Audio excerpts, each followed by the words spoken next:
Hey Jeff, what's up, man? Here's your second workout menu. You're going to start off with 10 cats and dogs, which looks like this. Shoulders over your wrists, hips over knees. Exhale as you round. Inhale as you look up, make sure your shoulder blades come together and your elbows stay straight. Exhale, tuck your head. Inhale, shoulder blades together. Exhale, inhale, okay? 10 of those. Next we're going to extended child's pose, so on your fingertips, bring your hips back to your heels and then let your forehead hang so it'll come close to resting on the ground. Okay?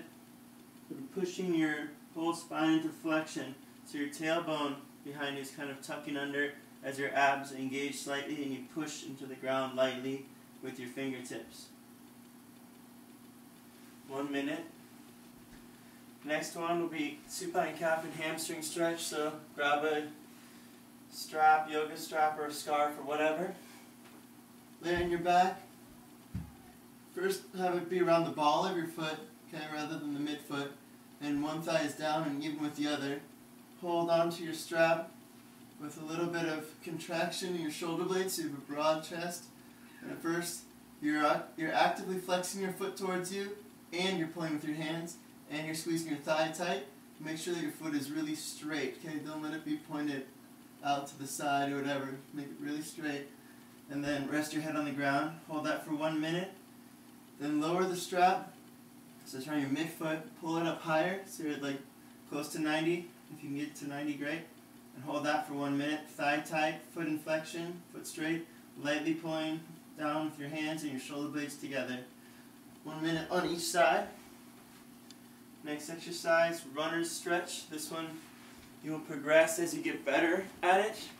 At first it'll be a challenge just to keep your thigh tight, but get a chair, kneel in front of it so your knee is touching your ankle, your back foot is tucked, and then you're going to come up.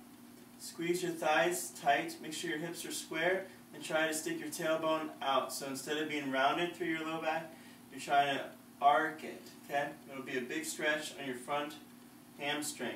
Drive weight into that leg so that this hamstring here is learning to work and be elongated at the same time, okay? So getting the contraction straight. Also, your hips should be square. So most people, their hips are like arced back like that, so you're going to have to take that back hip and round it so that your belly button points straight at your front foot. From the front view, it looks like instead of being like this, how most people's hips are, it's squared so that they're horizontally level, okay? As you get better at it, you'll be able to eventually keep your thighs totally tight and then take your hands off the chair, okay? Holding that stable, eventually you'll learn to bow down and up, keeping your hips square. The hips will tend to shift out and you have to keep on adjusting it and going super slow, building strength and coordination, okay?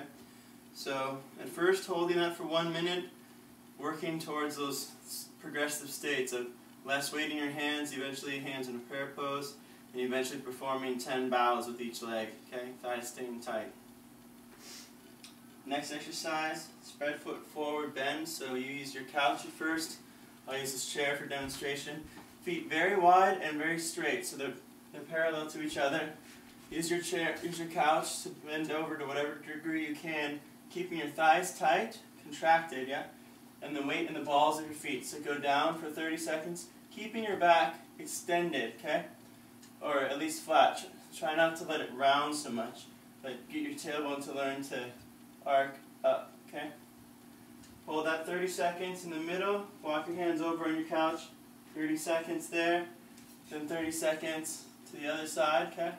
Putting less and less weight in your hands as you get better. So imagine the couch is all here and you can hold on to it for support, but building strength in your legs to be able to eventually perform this motion, keeping your thighs tight, going down and up with your weight staying forward in the balls of your feet. Eventually you'll do 5 like this, 5 like this, and 5 with your arms fully extended and reaching up, okay? So build to that. Next exercise, is a standing knee tuck. So, looks like this for you. We're going to stand real tall on one leg and then grab in front of your knee and pull up as high as you can, okay?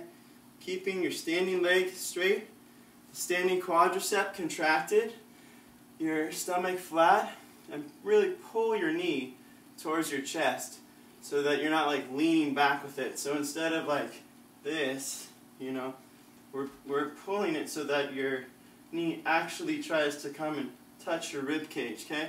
Staying really tall and flat like that, okay? Not leaning there, and pull with your arms. Hold that for 1 minute.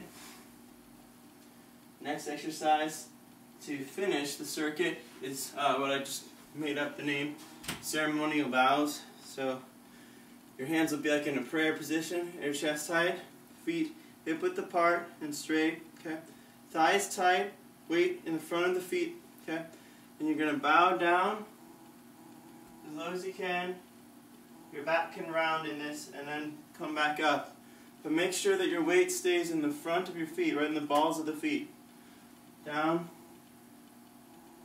and up.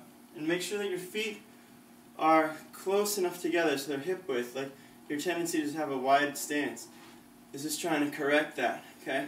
As well as the rotation. So 10 bows just like this. Keeping kind of a flat back as you go down. As you get lower, you can let it collapse and hang. And then pull it back up, keeping the weight forward, okay? If you don't keep the weight forward, it's going to look like that. You're going to shift, and it's just going to put all the work in your back and not teach correct weight distribution. So make sure the weight stays forward and your thighs stay tight. You're going to perform 10 bows, okay? You can perform that circuit twice through, because there's only 7 exercises, if you have time, and you can do it a couple times a day also. Like for example, you could do it once, go for a walk, come back and do it again, and then later in the day you could go twice through the series and progress faster that way. Cool? There you go, buddy. Hope that's helpful, and let me know how it works for you, okay? Peace.